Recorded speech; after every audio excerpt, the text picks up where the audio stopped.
This is a Porsche Boxster, and in this video I'm going to show you how to replace the lift supports for the rear trunk. The only tools you'll need is a pick, or you can use a small flat blade screwdriver and a large flat blade screwdriver. The lift support is held on by two clips on both ends. There's a socket that goes over a ball. When you take this off, the trunk's going to want to fall down, so be mindful of that. Hold it in place, get something to support it, or have a friend help you out. The clips need to be released.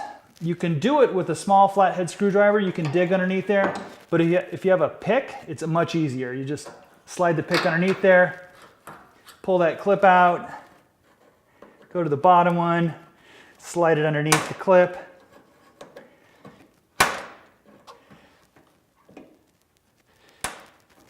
and pull that clip out.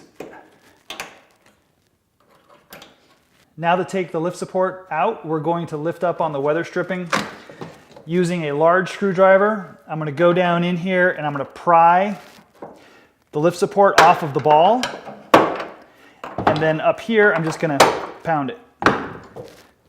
The new support, you don't need to worry about the clips. Put the new guy on and snap that top guy on, and you're done.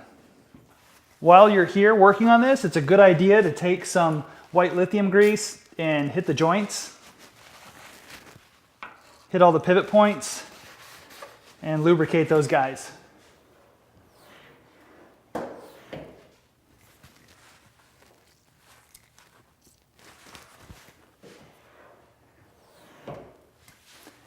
And come back to the trunk latch and lubricate him with some of the white lithium grease as well.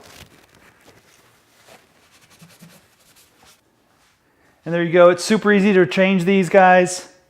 It's a good idea to lubricate while you're back here. If you have any questions, feel free to leave in the comments and I'll do my best to help you out. I'll put a link where you can pick up these new guys, and have a great day.